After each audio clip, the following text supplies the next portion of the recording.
Good afternoon and welcome to the NASIG 2020 session, Ctrl-Alt-Repeat, Strategies for Regaining Authority Control After a Migration, presented by Jamie Carlston of Northwestern University. Please refer to Schedule for a complete biography of the speaker. We will be using the Zoom Q&A for questions during the session. Please refrain from using the chat function. Afterwards, please also participate in our online discussion forum, which can be located at the NASIG website with additional questions or comments about this session. NASIG's Code of Conduct applies to all discussions and presentations. The links to the forum and Code of Conduct are available on the NASIG website. Please tweet about this session using the hashtag NASIG 2020. We would like to thank the NASIG sponsors for helping us make our online conference freely available. I'm going to pop on video just for a moment to say hello, so I'm not too much of a disembodied voice, but that's just to say hi. I'm going to turn it off now for the bandwidth. So I'm going to get started with my presentation. My name is Jamie Carlstone, and I'm the Authority Metadata Librarian at Northwestern University Libraries. There we go.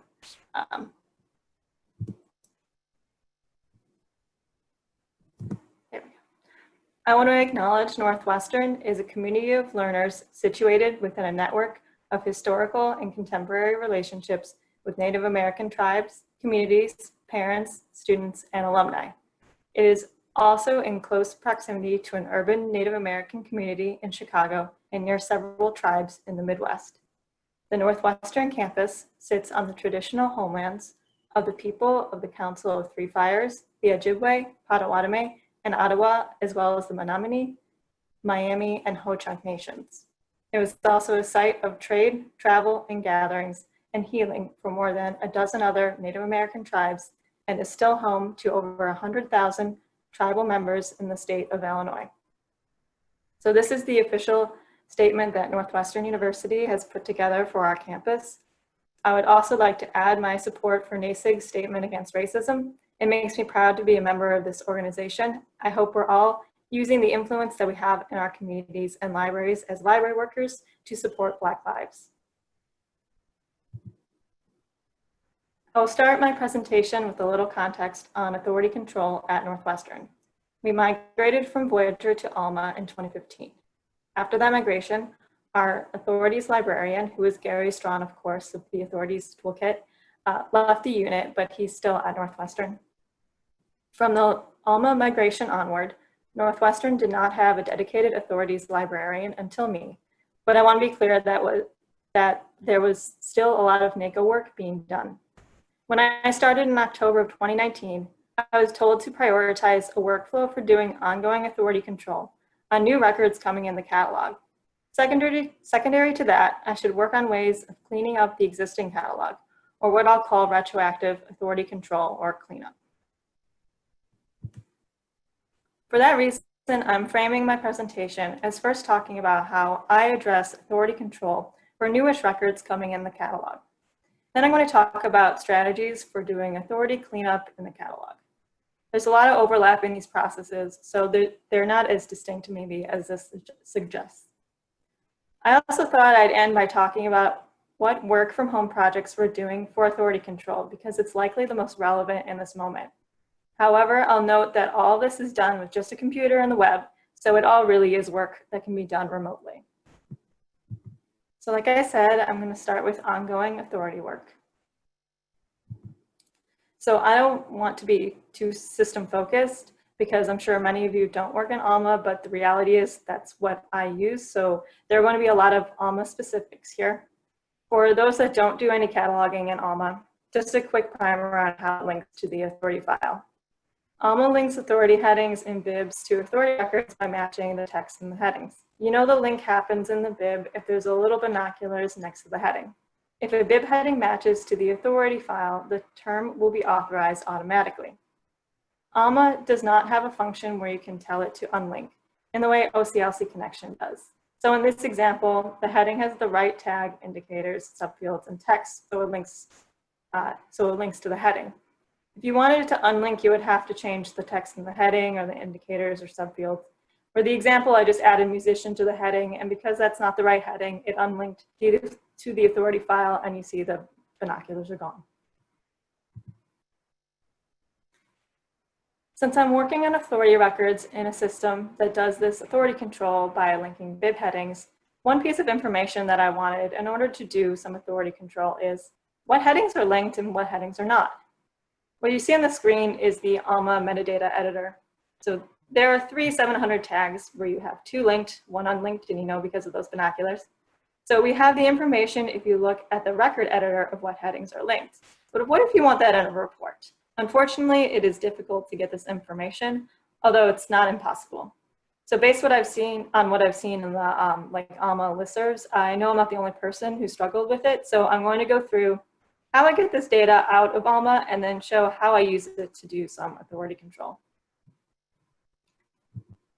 So if you're looking at ALMA Analytics, the built-in reporting tool, you see all the names listed, but there's nothing there that tells you it's linked or not. John B. Hill, which was the unlinked heading, looks the same as the 2 linked headings. If I export the bibliographic records, that information is not there, even though you see the binoculars in the editor. The bottom is the MARC view of the record, and you see again that the linking info isn't there embedded in the MARC. I'm not a developer, but I looked at the APIs anyway, and I didn't see it there. If I'm wrong, please let me know. I just don't think that's the path to that information. So I talked to Ex Libris about this, and they directed me towards publishing profiles. I found that if you export your records with the publishing profile in ALMA, if you check the link data enrichment box, the MARC record exports with a subfield 0 with parentheses URI, which is ALMA's way of telling you it created a link to an authority record. I'm going to circle back to this, so I'm going to hold off on the details until later slides.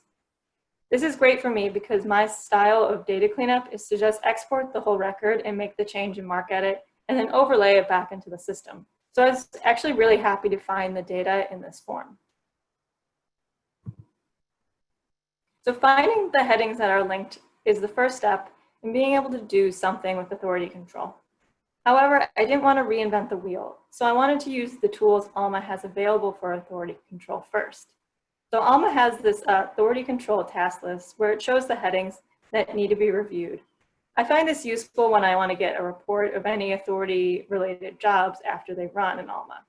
In a minute, I'm going to talk about analyzing authority control jobs in ALMA, and this is where I get that data. However, I don't use it for data cleanup work. The reason is that the task list is entirely tied to the jobs that you run on authority control in the system. It is useful for telling you how many records were edited during a job, and some of the filters are useful. It also can be exported to Excel, so any further faceting can be done after you export. However, it doesn't really speed up your ability to review records because it still requires you open up the metadata editor and the authority record for each heading if you want to check them one by one.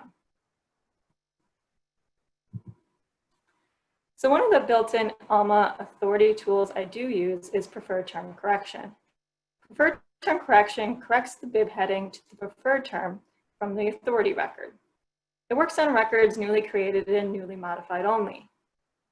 In this example, you see the heading for the bib matches the 410 from the authority record.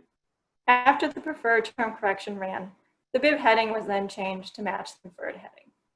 This is excellent for when the authority file is updated, so your headings are up to date as possible. And I should say that if the authority file is updated, then it'll change anything in your whole catalog. The new records and modified records only is when your bib heading doesn't match the correct heading in the authority file. Initially, I thought I would run the preferred term correction job regularly, check if it did the headings accurately, and that's how I would do authority control. After doing an analysis of what the preferred term correction job did and how successful it was, I realized this wasn't exactly the approach to take.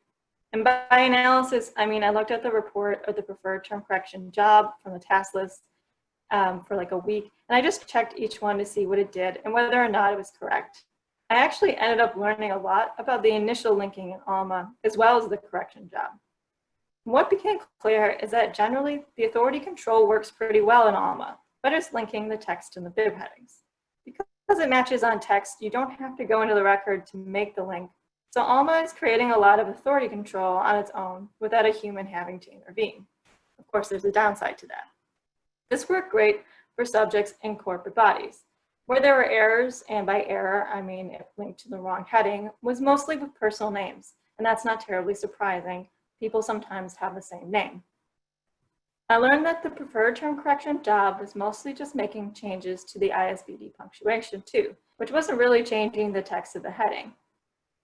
Strategically then, if I want to manage some authority control in a catalog with 8 million bibs, where a lot of records are coming in each week, focusing any checking of those links can be just on personal name headings. That still leaves me with a lot to check though. So I thought, I have the data on what headings are linked. I understand what the preferred term correction job is doing. I know where it's flawed. Are there any more patterns I can find in the headings that were wrong? So I can basically triage any checking I'm going to do manually. And there were. If I look at the incorrect headings, I saw that, number one, records were not PCC. The headings were only subfield A, so no additional subfields to distinguish the person from another. And the names were just last name, comma, first name. So no middle name, initial, multiple last names, and so on to help you distinguish. What I learned from this is authority linking works well enough, except for personal names, where there are more likely to be errors. There's also a pattern to the headings that were wrong. So unfortunately, ALMA doesn't allow for that kind of filtering, which makes sense. It's just a computer. You can't automatically link headings because the heading is good or has a lot of detail and not link the ones that don't have a lot of detail. The authority control task list, which I mentioned earlier, doesn't include subfield information either. It became clear that the checking I want to do has to happen outside of ALMA, where I can build a program that just shows me the linked headings that are more likely to have a problem. And then I can check those. So this is where exporting the records from that publishing profile with the linked data information comes in. So using Python, it's pretty easy to create a list of the headings that meet this criteria. So they're not on PCC records. The heading is just a subfield A. There's just one or two names. So my report would look like this. I would go down the list and check the names. So I started reviewing these on a week-to-week basis, going back a couple months to account for a backlog in the system. So for example, if it was the first week of March, I would review the first week of January. I did find while doing this that I was looking at the same information for most records, or headings, I should say. I could confirm a heading was correct by looking at the bib and the authority record side by side. So a lot of time was spent on the searching and opening of these records in ALMA and maybe OCLC as well. So after doing this a few weeks, I thought it would be nice to have a tool with some kind of interface where I could see the bib and the authority record side by side. This would make it much faster to review. So this is my former foster dog, Scooter, helping me display what was my very scribbly mock-up of the idea I had to create this authority control review program. So this is also my way of telling you that I did this all after we were sent home because of the pandemic. That's why there's a dog there. So my idea was it would display the bib record on the left and the authority record on the right, and a few buttons to move the program along maybe. So in order to use the program, the first step is actually deciding what group of records to review. So for ongoing work, I typically do this by date, but there's no criteria other than it should be a reasonable number of records to review in, a few hours. I tend to make a report of records created and edited during a period of time in ALMA Analytics, and then base a set off that report in ALMA. So in ALMA, Analytics is accessed through the Analytics menu, which takes me to Design Analytics. What's nice about doing it by date is that ALMA Analytics isn't meant to be a metadata cleanup tool. For example, it can't query by subfield or tag. Querying for creation date is something Analytics does well. So you're playing into the strengths of that tool rather than trying to get it to do something it wasn't built for. I also tell it I want to see records that have an author and are not suppressed. I keep track of the dates I've reviewed in an Excel spreadsheet, and this is an easy criteria to track. It is also possible to create sets in Alma based on analytics reports. So I just make sure the report runs fine in analytics, then I go back to Alma and I base a new set on that report. So once the set of records is created, I export the bibs. The normal bib export isn't helpful because it doesn't include the linking information. So the tool I want to use is Stat Publishing Profile, which is under the resources menu. So honestly, outside of how I use it, I'm not sure how my colleagues use the feature. My colleagues in IT, who are the real Alma experts at Northwestern, were the ones that set it up for me. And so I have my very own publishing profile.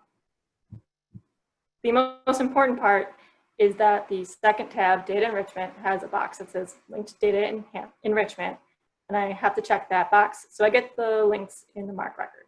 You may also be noticing that the FTP is configured to send the files to Box. So I have a Box folder set up where these go, and I can access that folder and download the records there. So once the MARC records are downloaded to Box, I download to my hard drive and save the location so I can point my program to my new set of linked data enriched records.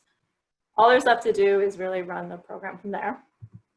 So I like using PyCharm to write Python programs. It's my preference. I also utilize PyMark, which lets you work with MARC records. I use and perhaps overuse regular expression patterns. So if you're interested in learning how to use programming to help with editing MARC, I would recommend first learning how to use regular expression just in Python. Then I would learn about PyMark. However, if you're not interested in learning how to code, that's also perfectly fine. So instead of running the program, I've added screenshots to avoid any difficulties in screen sharing, but trust me, it does work. So this is where my program for reviewing authority headings looks like after it is run. It looked almost exactly like my mockup, intended most likely because it's actually a very simple program. So the heading in question is highlighted in blue on the left and is displayed in the bib record from the file. And you can see the heading have that subfield 0 with the linked data information. So it's only showing me the ones that are linked. On the right is the VAuth record that it links to. And I've cleaned up the VAuth record a bit to make it more readable. The bib record is not edited at all because as a cataloger, I find MARC really easy to read. So the box at the top with the name can be edited. So if I want to change the heading in Alma, I will edit the box with whatever I want. I will usually include the correct heading or a note to go back and review. Often there isn't a correct authority record to link to, and that is why I was wrong in the first place. So if the heading requires an edit, I will add information about it in the box, then click Submit, and the MMS ID, name, and note that I've added will print to the console. This is all the information I need to find the heading in Alma later and change it. If I don't need to do anything with the heading or when I'm just done with the heading, I just click Next. The window closes and the program advances to the next heading. Basically, it's reading a list, going down it, but instead of printing it, it's pulling up this pop-up window. So to be clear, this doesn't make the change in Alma. When I'm done reviewing, I have to take the list of the records I've noted needed to be changed and change them. So reviewing and editing is typically a couple hours of work a week. I've had a couple weeks where it is a struggle, and that's because there was like a big ebook load that week, and there are a lot of headings to review. It is important to just do those changes anyway, even when it's a lot, because those also tend to be the records with most incorrect links. Most weeks, though, it's a reasonable number of records. The program itself, if you are interested, is available on GitHub, and I will have that link at the end of my slides. It's really not a complicated program. The hardest part was the concept of it. It does have limitations, such as the fact it doesn't edit in Alma. I can't pause it and save it. I have to run it until it's done or start over. This comes from me just not being a programmer It also doesn't go backwards, so if I click next by accident, the program moves on without me. However, I still find it to be more efficient to review headings than going down the spreadsheet. When I did this originally with the spreadsheet, I had to open each bib and authority record, which was what was taking most of my time. So you may be wondering what is done with headings that are not linked, and the answer is nothing at this moment. I'll emphasize that I'm trying to do authority control, but also strategically and realistically. And for the moment, I'm prioritizing fixing incorrect links over creating links for unlinked headings. So there are a lot of cases though where I find that there is not a correct heading. In that case, I have to add text to the heading to unlink it. This calls back to the binoculars I told you about with Alma. So to get a heading to unlink when it wants to link, you have to add something to mismatch from the wrong authority record. I also add a subfield 5 IEU, which stops the heading from getting overlaid again in case that bib is overlaid. So my final thoughts on this part: if you want to start an authority control workflow, I would begin by just analyzing the authority control your system does automatically, if it does. I would let the system do its automatic thing if it is successful enough at it, so you can focus the limited staff time you have for authority control on the areas that it really needs human intervention. So I'm going to talk now about doing retroactive authority control. I would define this for the sake of my presentation as authority control on what's not new to the catalog in the last few months. I would also call it, catalog cleanup. This comes in a couple of varieties. So let's say you want to run the preferred term correction job on a certain set. If you don't remember, preferred term correction only works on newly added or modified records. So maybe you know the collection has been around for a while and you want to make sure the terms are up to date. The PTC job isn't one you can run against the set manually, but that doesn't mean that all hope is lost. So there's a couple things that can be done. So either method starts by creating a set in Alma of the records you want to work with. I made a set out of headings where the author name included MRS, like Mrs. I thought this group would be older records and they would have a lot of headings that have been updated in the meantime with the first name of the author maybe, or new subjects. There were 4,487 in the set. So first of all, I want to credit Ex Libris for actually telling me this. If you create a normalization rule that adds something to the heading, I chose a random 991 tag because we had not configured that tag in our local configurations. Then I created another normalization rule that undoes that change. So now I have two normalization rules that cancel each other out. So the next thing to do is go into Alma configurations and create a normalization process based on these rules. The general documentation for how to do this is online, so I'm not going to go into the details because it's just following like the general documentation. Basically, you're creating a job so these rules can run against a set. So what is the point if they cancel one another out? So what I did was just change the records without really changing the records. So as you can see, the top record has a modification date of June 9th when the normalization rules ran. The bottom record was updated in the preferred term correction job, so it has a modification date of today. The PTC ran on the record because it was recently modified. Essentially, you are taking legacy records that preferred term correction is designed to ignore and making them new.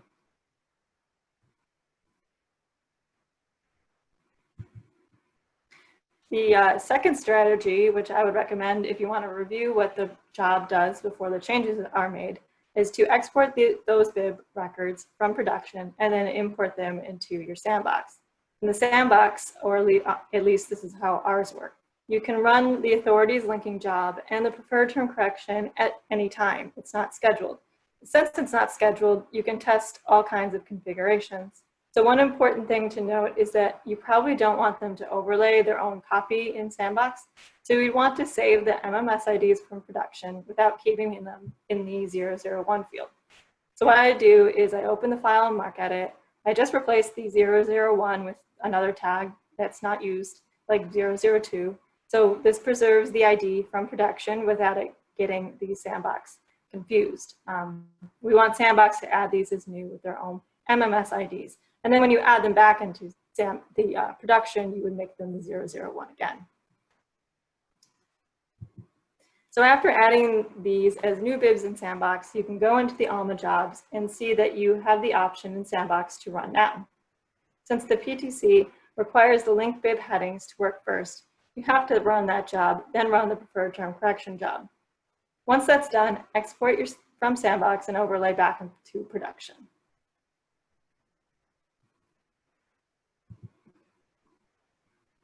So there are cases where, rather than trying to find authority records that need to be changed, you have a change in mind that you want to do in batch to specific headings. This is where the export, work in MarcEdit, then add back to Alma is most useful. There are specific headings that you know need to be changed, and the best approach is just go in and change all the instances of those headings, but in the bib records outside of Alma. There are two kinds of situations where I often do this. I would say correcting unusual characters and headings and replacing problematic terms. So for example, I noticed that if there were two consecutive spaces in a heading, so just basically a typo, sometimes the link wouldn't happen. The incorrect subfield delimiter is another common problem. So let's say the money sign is used or the delimiter from OCLC is copied and pasted in. So when the incorrect delimiter is used, the record doesn't encode right, so it appears in the Alma analytics report. Normally, you wouldn't see the subfield delimiter in analytics, but you see it here because it's the wrong symbol. So fixing them often leads to the heading finally being able to link. So this is actually a really easy way to get authority headings to link that hadn't before. This is where I appreciate that Alma is proactive about linking just because the text matches, because all you need to do is fix the text, some typos maybe, and the authority control is done. There are also times where there are headings that use outdated language that could just cause harm if they're seen in the catalog, and also just aren't the terms researchers use anymore. I think it's important to have processes in place so you can go easily in and fix all those and just quickly as soon as you know about them. So these are the few of the terms that I've done in the last few months. So using Alma Analytics, I was able to find every instance of these subject headings in the catalog.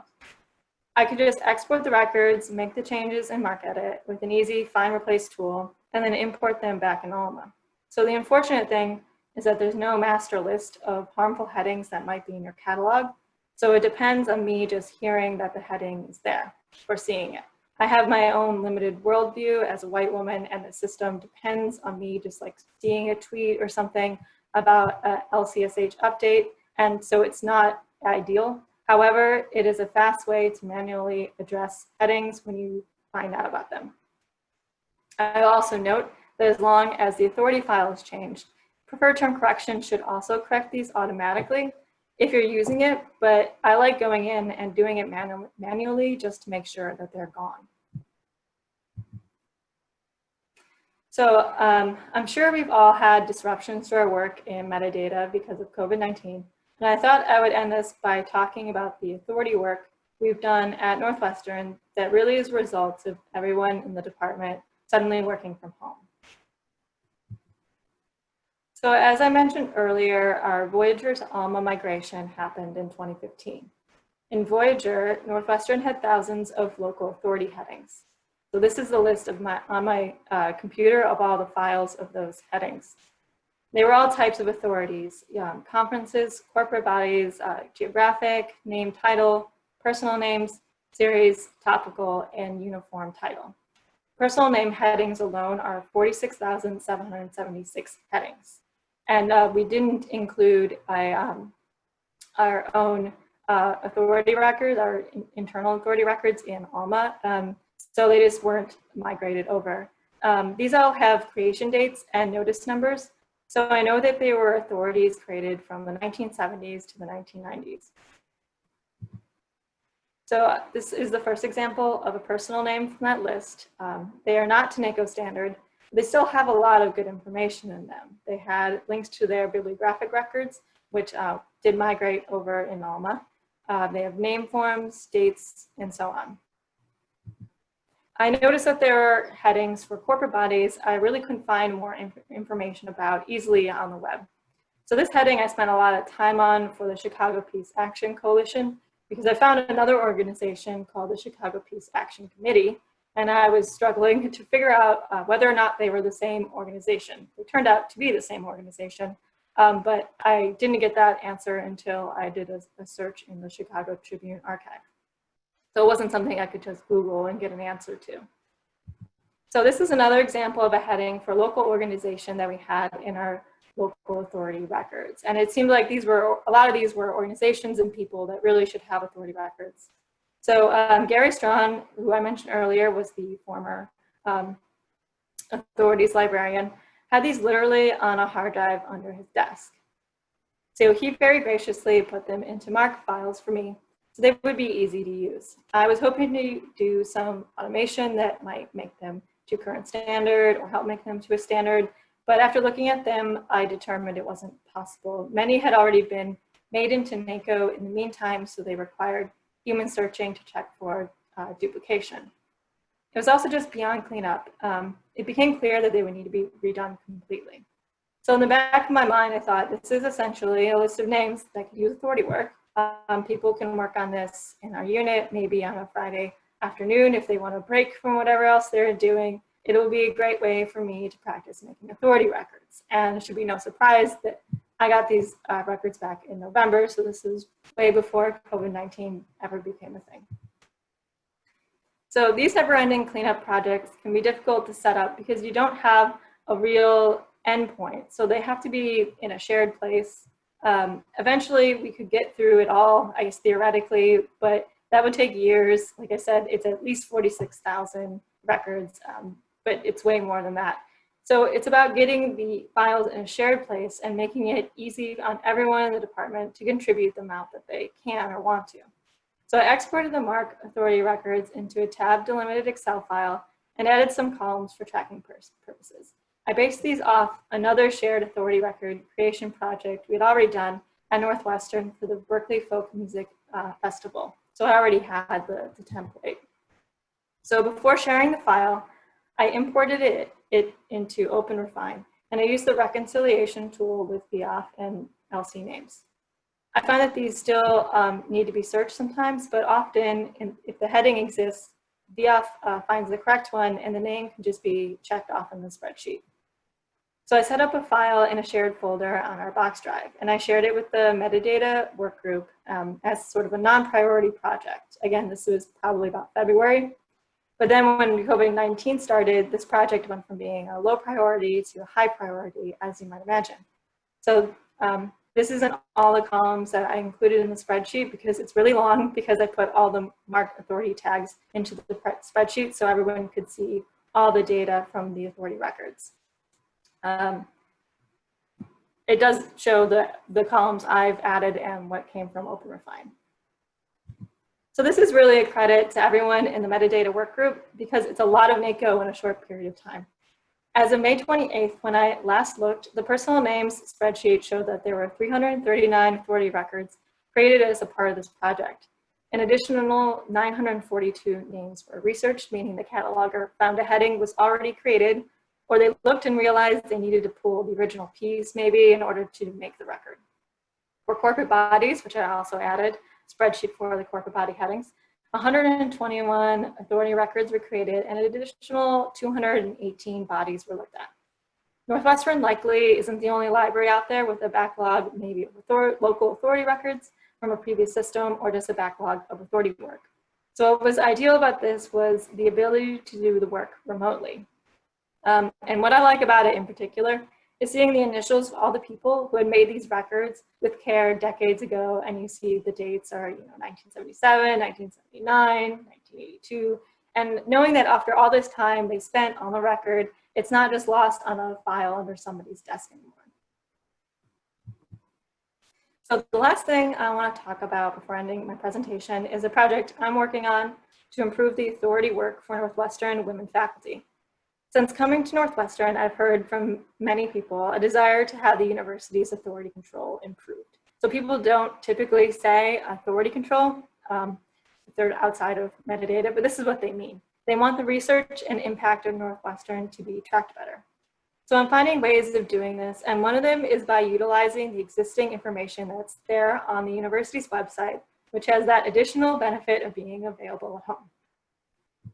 So Northwestern created a website called Hidden No More to highlight women who have contributed to Northwestern throughout its history. Particular to this project, it has a page of profiles of faculty women. What's really nice about this is the hard part, which is finding these women, gathering the biographical info is already done, and it's really accessible. So I thought these women are all really cool and accomplished, but let me just check that they have authority records. And it turned out more than half of them did not. I don't know why I'm surprised. I know that there are far fewer personal names for women in the authority file, but given their accomplishments, it still took me by surprise. So this was the case even when many of them had bibliographic records for their work in OCLC. So I've begun a project where I'm making an authority record for each one, or adding more information to authority records if they do already have one. So this is an example of one of the profiles, and because everything is connected, she founded the Chicago Abused Women Coalition, which was my example on an earlier slide, and I didn't even put that together until I was practicing my presentation yesterday. So I think this highlights the importance of looking at what kind of data your institution has on its people and organizations and trying to get that into a more shared place. So I questioned whether NACO was the best or only approach to take because I wanted to increase their visibility as much as possible. So after consulting with some colleagues and brainstorming, I determined it would be great to also make Wikidata records, which I had never done before prior to last month. So prior to a few weeks ago, I had no experience with this. So I actually recommend starting where I did, which is editing existing records. And if you didn't attend, I would recommend the session from Tuesday on practical approaches to linked data, because the speakers there definitely have more authority and experience than I do. So some of the women already had records, such as the anthropologist Jane Ellen Dykstra. This was from her record. So Wikidata had not mentioned her employment at Northwestern, so it's a really easy thing to edit. I just added Northwestern University to our list of employers. So this adds more information about her, and it ties her to Northwestern, so we get credit for her. I think a lot of universities have online collections similar to Hidden No More that highlight underrepresented groups. So taking these lists and creating authority records or other linked data records is an opportunity to make them more visible while also enhancing your organization's authority control. So what's great about this is once I've made NACO records, I can go into OpenRefine and add the Library of Congress record number to the Wikidata record. So now they're linked. So this is how I've combined the sort of strange circumstances of COVID-19 when we're encouraged to branch out, learn some new skills, and found some projects that enhance authority work, particularly for Northwestern. I want to emphasize that I do intend to continue these projects even if or when I end up back in the office. So with that, I will end the presentation part, and I believe I will have time for questions. If you have technical questions about anything, please feel free to reach out to me. And you can see the code for the authority checking interface at GitHub, along with a lot of other little scripts for managing serials data in particular. So thank you. Okay, we do have some questions for you, Jamie. Okay. Is your ALM instance as an individual institution, Northwestern, or part of a consortia? If it's part of a consortia, is this work done in your institution zone? We are not a part of a consortia. So I believe it's, I'm sorry, I'm trying to find the question again so I can read. Can you repeat the question, make sure I answered it fully? Yeah, hold on a moment. Is your ALMA instance as an individual institution or part of a consortia? If it's part of a consortia, is this work done in your institution zone? But it sounds like the answer is no. No, yes, okay, I just want to make sure I didn't just ignore the second part of the question. Thank you for the question. Sure. We have a couple of remarks here. From David Erlinson. I really liked the Python program. From the output, it looked like you had everything you need to feed the results to an API tool, which could help make the authority changes in batch. Oh, cool. Thank you. I will look into that. That would save me a lot of time and just be much more cool. There's also a remark from Susan Davis. I love how you have gamed Alma into changing the modification date to today, so you can run the job to make your necessary changes. Sometimes you have to trick the system that you're in. Stacy Brody asked if you could share the link to the slides again. Oh, okay, I don't think I added those yet, so I will do that before the end of the day today. Thank you. Thank you for the reminder. Does anybody else have any more questions? It looks like we may be out of questions. I'm going to give it a moment. Presentation. I'm going to give it a moment here just to see if anybody else has one. Okay.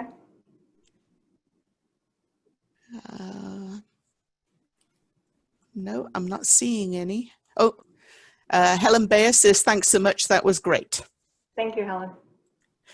Okay, I would like to thank you, Jamie, for this presentation. And I would like to thank everybody for attending this session of the NASIG 2020 conference, which is our last live session of this conference. This recording will be posted to our YouTube channel.